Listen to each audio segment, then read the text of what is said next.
Well, good morning to you guys. I got a lot to say today, man. A lot to say. First, let's start off with, I guess, something a little uplifting. It's still a little disturbing, but it's uplifting. The 6-year-old daughter of George Floyd, Brianna is her name, little girl. She's adorable.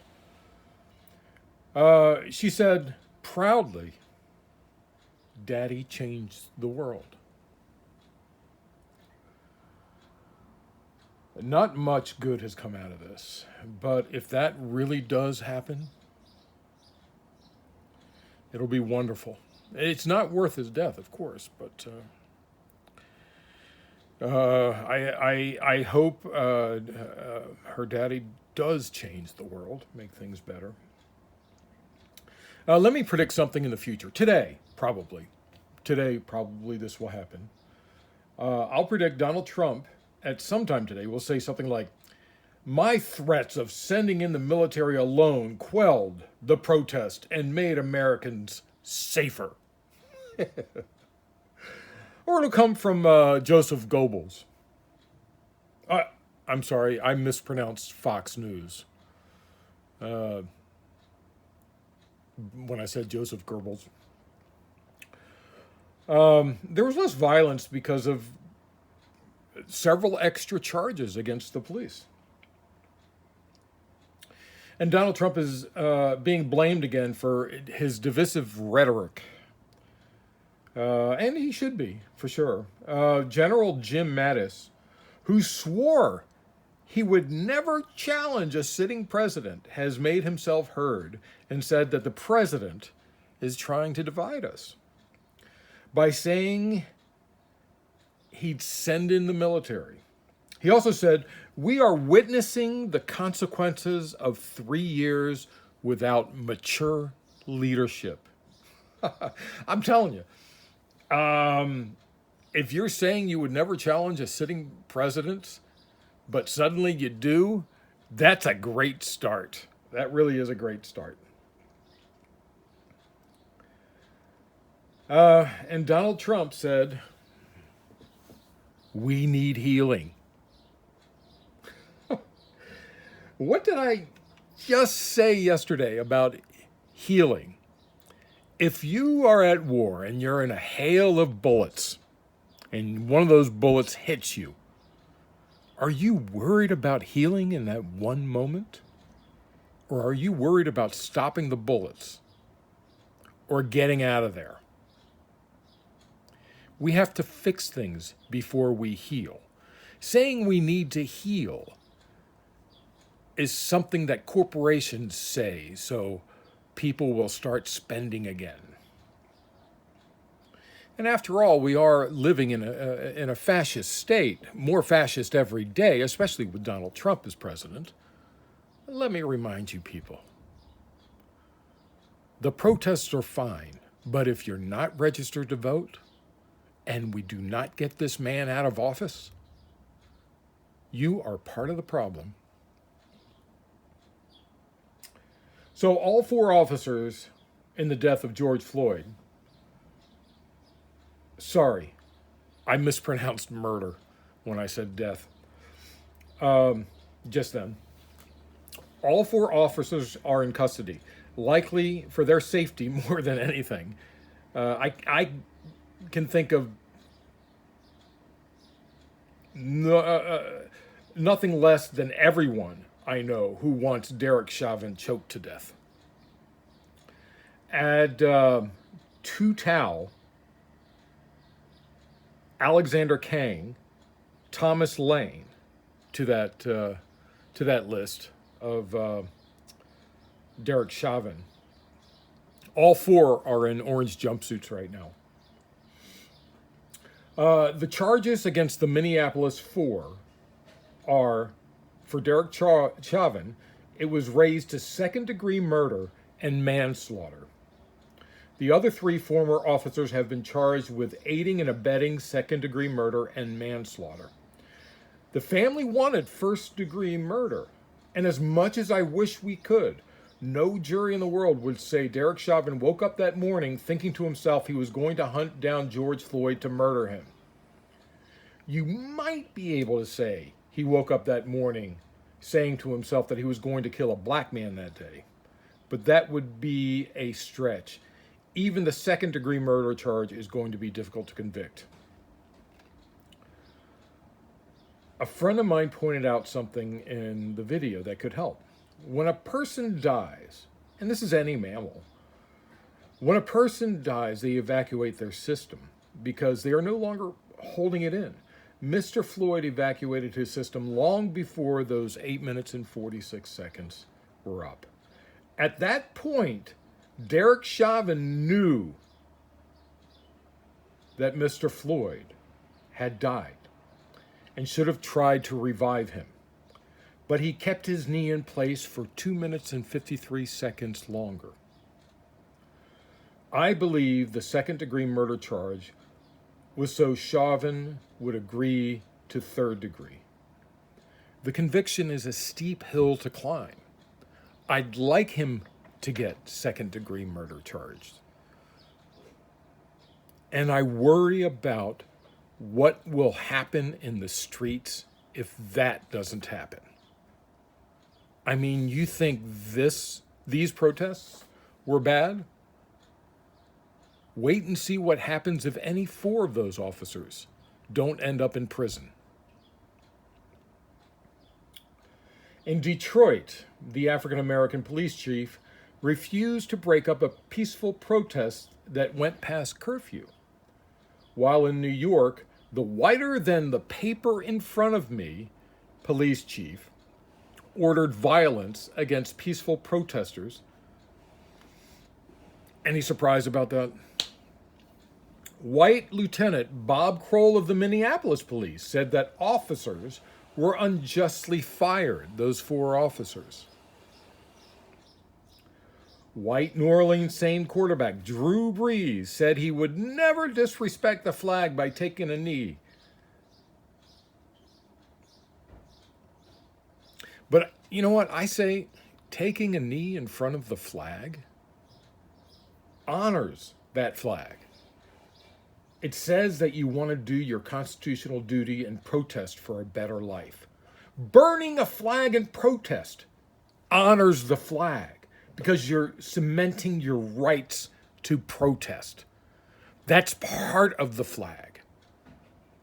So I would literally say, if you made a law, and they used to have a law about the flag, and it's a fascist law, because fascism, remember, I talked about the 14 points of fascism, and you need to Google that. Part of it is rampant nationalism. Like when Republicans said, oh, this person isn't wearing a flag pin. They don't respect the country. You know what? Blow it out your behind. This is insane. Disrespecting the flag is part of protesting. It tells others that you're angry about how things are going on in the United States, the horrible things that are going on in the United States. You have to protest. And the Constitution, it's great respect to the flag, to either burn it or kneel before it or do whatever, turn your back to it, whatever you want to do. That's part of protesting.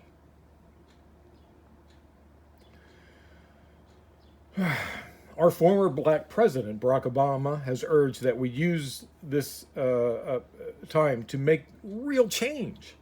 And this is what I've been saying.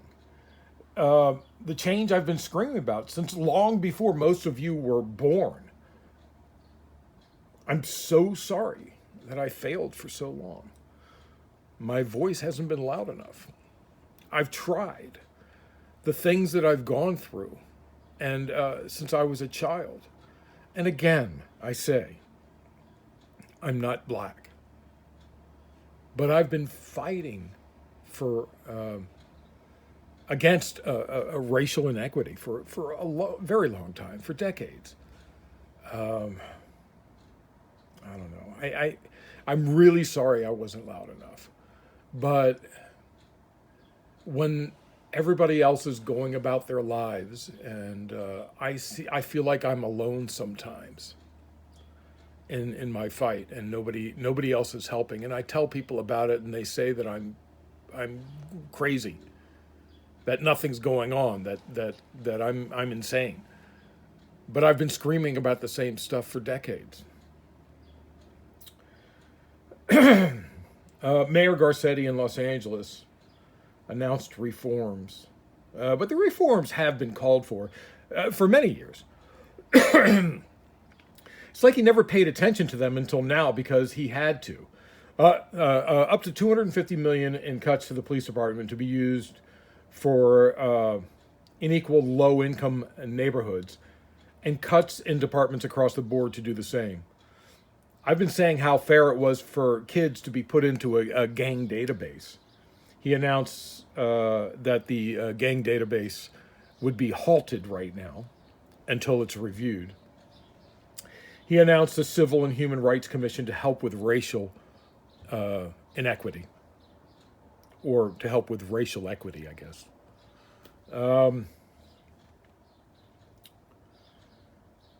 Yesterday, I was in Hollywood. I joined in the protests in Hollywood for a while. It was hot out, let me tell you. And as I said, I'm concerned about catching the coronavirus because I have specific health issues. I'm older also.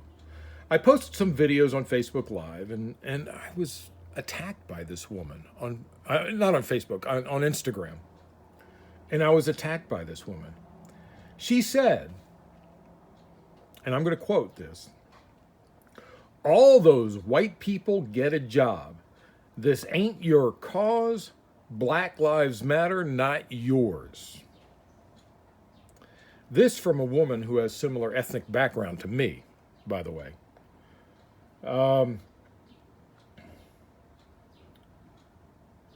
I've fought without anyone on my side against racial inequity for decades, since long before she was born.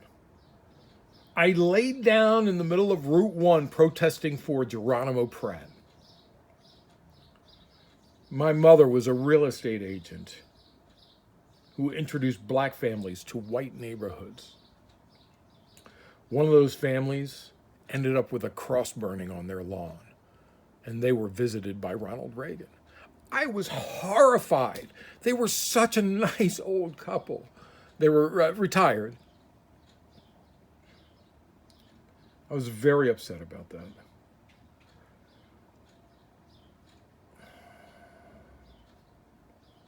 I had a police officer friend when I was 17. I witnessed him arrest a black man. He put him on against a car and he said, spread him. After the guy spread him, he was paying perfect attention. He was doing everything he was told. After he said spread him, that officer friend of mine kicked him in the nuts. He pulled his legs together, and then the officer shoved him into the car and said, "I said spread him." This is the type of stuff that I've witnessed. That was when I think I was 16 or 17. And I already at the time, I was just so disgusted with it all. I mean, the neighborhood that I grew up in was everyone was as white as Donald Trump. I was the only Hispanic. So I recognize racism against me. I'm mixed race. One of my sisters looks similar to me, but my other three sisters were much whiter looking. They looked white, but I looked Hispanic. I had very dark skin. I had very dark skin especially when I was younger, because I was out in the sun every day. And I got hit with racism all the time. People treated me horribly.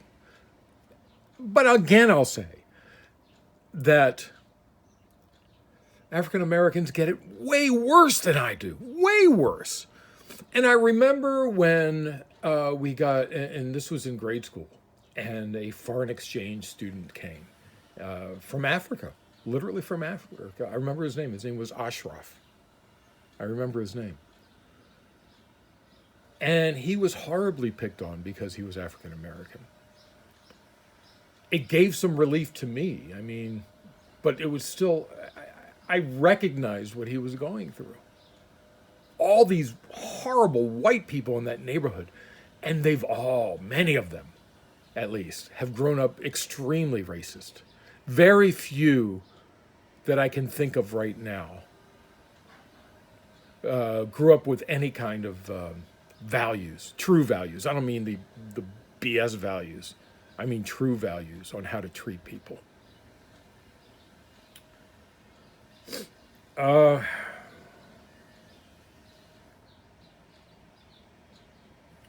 people who ask why I left and moved to LA, those are several of the reasons.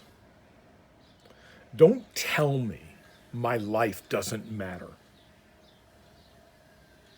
And I asked that woman who attacked me, are you even registered to vote? Right now, I have numerous things I'm discussing with my congressman, my assembly person, my city councilman, the mayor's office, the governor's office, to make the world better for everyone. And what the hell are you doing? Are you doing anything at all other than complain to white people who are trying to defend others for racial inequity?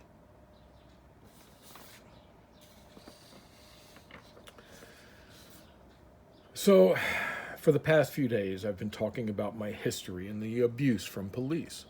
And I've been saying, an unarmed African American is 5 times more likely to be murdered by a police officer. 5 times more likely. So everything I've gone through, I need to multiply by 5 times to understand how horrible it is. And I know most of you don't have these experiences. And that's okay. That doesn't mean you can't protest and try and make things better for racial equality, racial equity. So in the past few days, I've been talking about my history and abuse from police, but I haven't gotten into real specifics. In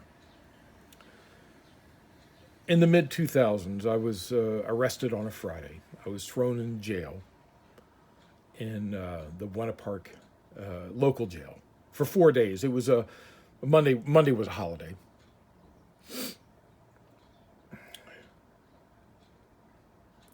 Just the trip to jail was horrible. I'm rather broad chested. And having my arms handcuffed behind me was excruciating. I'm broader than most people. And I've actually gotten a doctor's diagnosis where I could get a medic alert bracelet that says, do not handcuff from behind or do not restrain from behind. I can actually get a medic alert bracelet that says that because of the damage to my shoulders.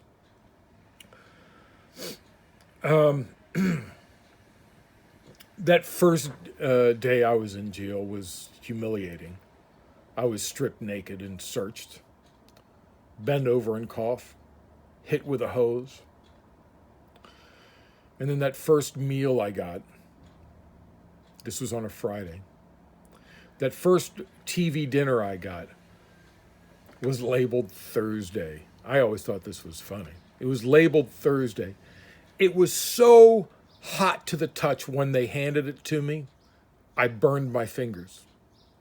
But yet it was frozen in the center.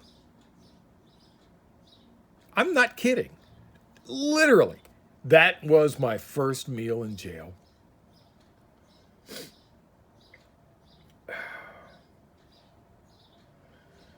While I was in there for those 4 days, I was put in, a gang member was put in with me. And he was actually a really nice guy.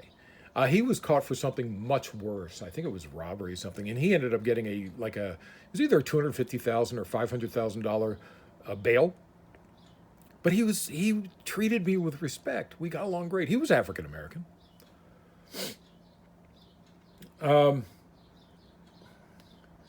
Then we both were loaded on the bus and sent for processing down in Santa Ana, which was a horrible night. It was 18 hours of no sleep. Lying on concrete floors covered with disease and being shoved by police. I haven't even been found guilty yet. This is me. This is innocent me in jail being processed.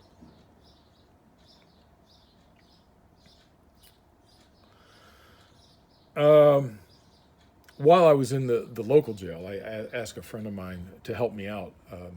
He was afraid to visit me because he was worried about child services taking away his children, and worried that if he was visiting someone in jail, that it would reflect badly on him. And that was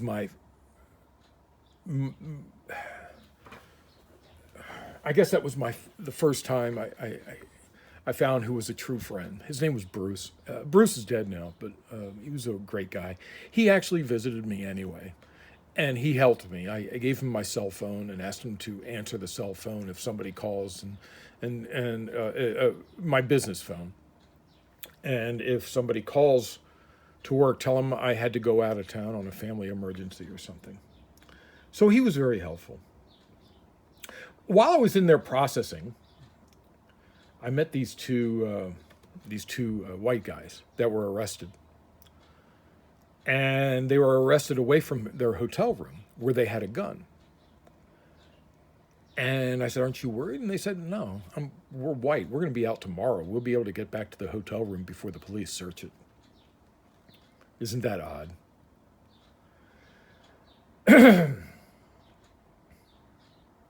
But while I was waiting for my arraignment, I witnessed a beating. Oh, this was actually right after my arraignment, where the police lied like crazy. The police lied and lied and lied, anything to keep me in jail, in front of the judge. And I'm surprised that these police who lie, they don't end up being charged for this. And there should be charges against police who lie in court when it's found that they have lied in court. And these guys obviously lied in court, and the judge found that out.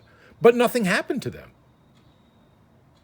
Detectives, way high up. Buena Park Police, criminals. So, where was? Oh yeah, this guy was singing loudly, and the cops told him to shut up. He was just singing.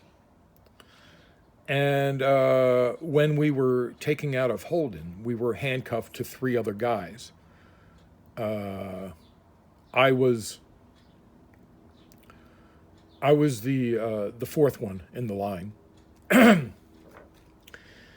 And I was watching what was happening because the guy that was singing was on the other end.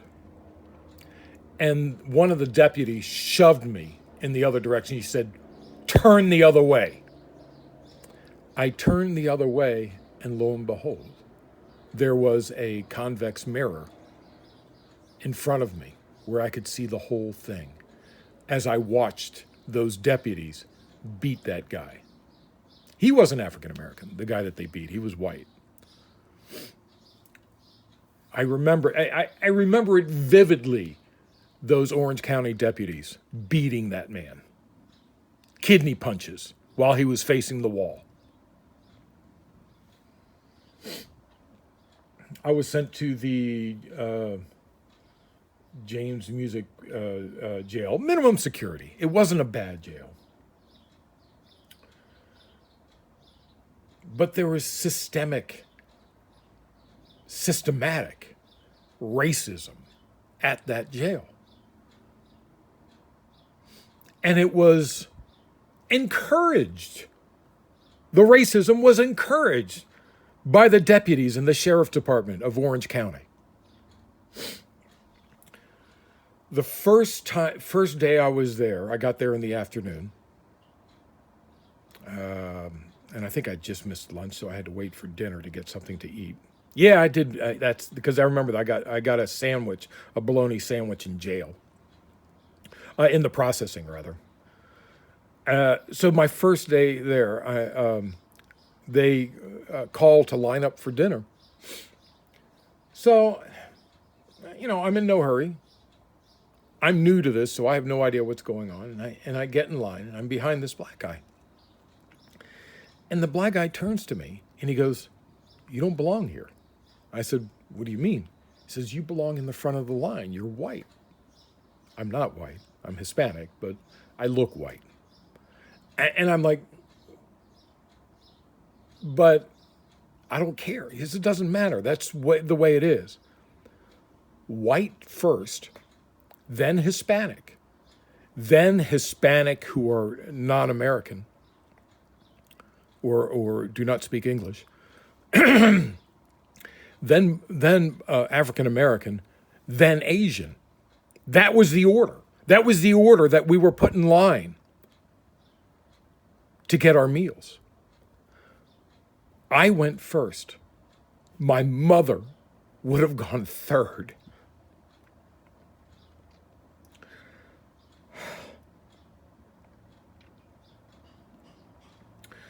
A couple days into my confinement, and it wasn't a bad jail. It was a big dorm. We couldn't leave the dorm, but at least we had more than a 6x12 cell. One night I heard something outside, and I got up and I looked out the door, and I saw the deputy over one guy who was digging a hole. And he was deep in. He was like 3 feet in. By the next morning, it was filled back up. So I'm sure it was all night of him digging a hole and then filling it back up on one of the prisoners. And then I remember getting a lockdown and a friend of mine being angry because I didn't call him. I couldn't call. I was not allowed a phone call, even to my attorney on that day. Actually, it went on for about 3 days. I couldn't even get in contact with my attorney. And I got sick. And when I say sick, I mean sick beyond your wildest dreams. For the first time in my life, I was coughing up blood. Coughing up blood. And the guy that was in the bunk next to me said, "Dude, you go there. They're not going to do anything." So I tried to see the doctor. And what did they give me? They gave me, "Oh, it's just a cold. Here's some aspirin." If you're bleeding from your lungs, do you want to give someone aspirin? Let me ask you something. I mean, I think I'm smarter than that. It took a few days and a few missed meals because I couldn't even get out of bed. I was so horribly sick.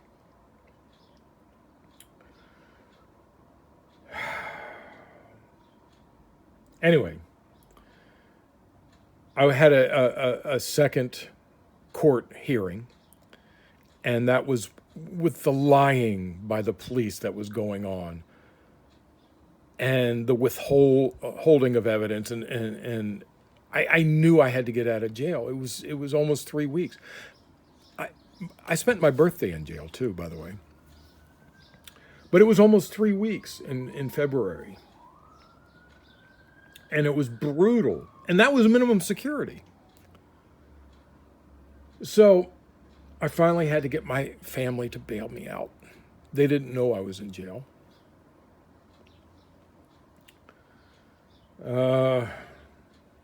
But it was humiliating. So after the bailout, as usual, I want to fix things. So I wrote a letter It took me a while to find out who they were. I had to read some news articles in Orange County, find out who the grand jury was. There's no public record of the grand jury. I had to call a reporter, and the reporter said, this is a good reason to contact the grand jury. So I wrote a letter, a 7-page letter describing the horrors and the racism and the rampant racism going on in that jail, in every jail in Orange County for that matter, describing everything that happened to me while it was fresh in my head, sent it to the grand jury, and I got a call. First, they were angry that I got their information. But then they said, well, we can't take anything you say seriously because you're still accused of a crime. Are you kidding me? Really?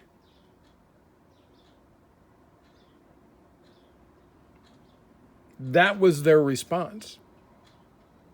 They didn't want to know what was happening because I was accused of a crime.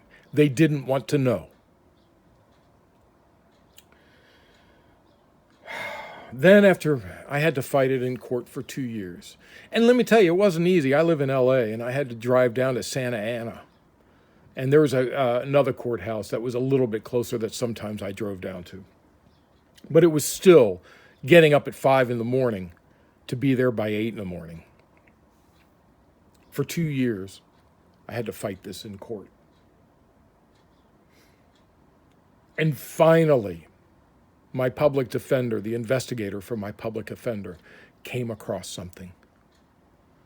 She said, it was a really nice woman. I can't think of her name right now. It's been so long. She said things were exhausted. She didn't know what else to do. So she started once more from the beginning. And she started as if the case was brand new. And the first thing she did was she went to the apartment building where the vehicle was stolen that I was accused of stealing. She went to the apartment building and asked about why there was if there was any videotape. And the building said, yeah, we gave that to the police a couple of years ago. They gave it to the police. The police had it all the time. They had proof, live videotape, that proved it was not me who stole the car. And that was the change. When they brought that to the judge lost it. He was pissed off. And I knew nothing about this at that time. And then suddenly I was supposed to show up for a court date. And both my public defender and the investigator showed up, which was unusual. I had met her before, but I hadn't seen her many times. And they told me what happened and that the judge was going to dismiss it for furtherance of justice, which is the same thing as with prejudice. And I literally broke down in tears. The fight was finally over, and this just shows you how corrupt the police are. They're horribly corrupt.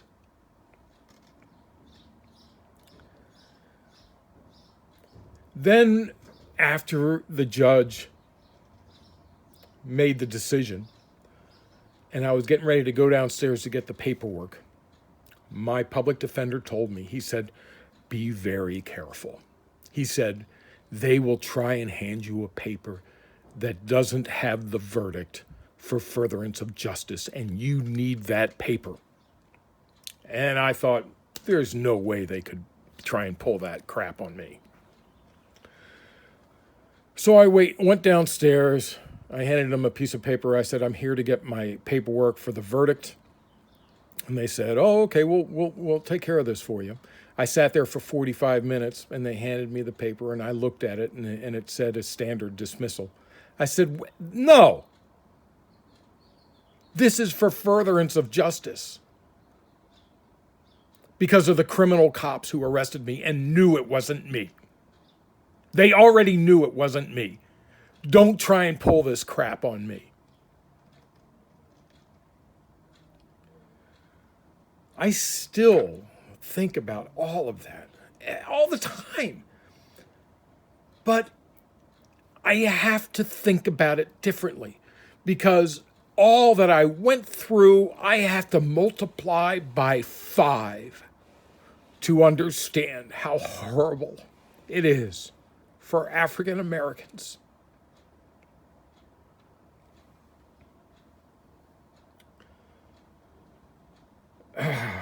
Anyway, it's 5 times worse for them. And I can't imagine that. So I live in LA, and if anybody lives in disaster areas, earthquakes, fires, hurricanes, what have you, you know that your family from across the world will call you and say, "Oh, are you okay?" Whenever there's an earthquake or a fire, my family thinks I'm like right next to it. So under what I would call a shielded life, Prince William advised Prince Harry to return to London or move elsewhere safer beyond LA. I guess the protests were too much for him. I thought that was very funny.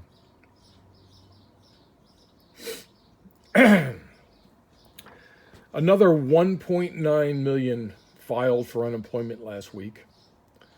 I think it's been spread out over 3 months because the unemployment system is antiquated and unnecessarily complex to deter people from filing. Add that to the fact that you couldn't get a representative on the phone if you held a gun to your governor's head. There's no way to get anyone on the phone because I've been trying for months and it still hasn't happened. Because you just end up with a nightmare of paperwork and websites that don't work right. It's horrible.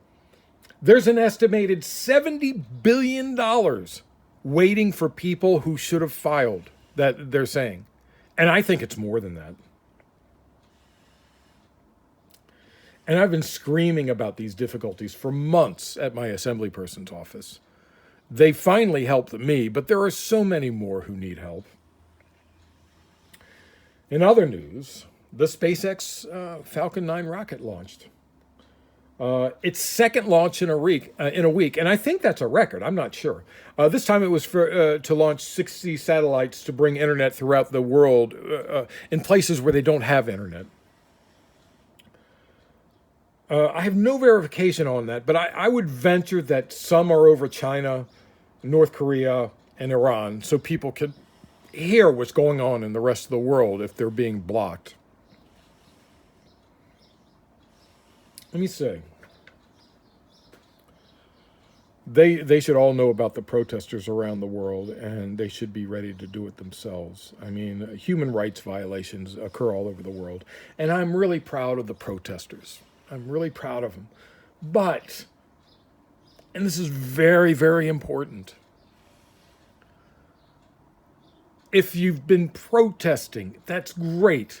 But if you're not registered to vote, you're wasting your time. You must register to vote. And I'm talking to Antifa. I'm talking to those people who want government defunded everywhere. If you're not registered to vote, you can scream all you want, but you don't have a vote to change things.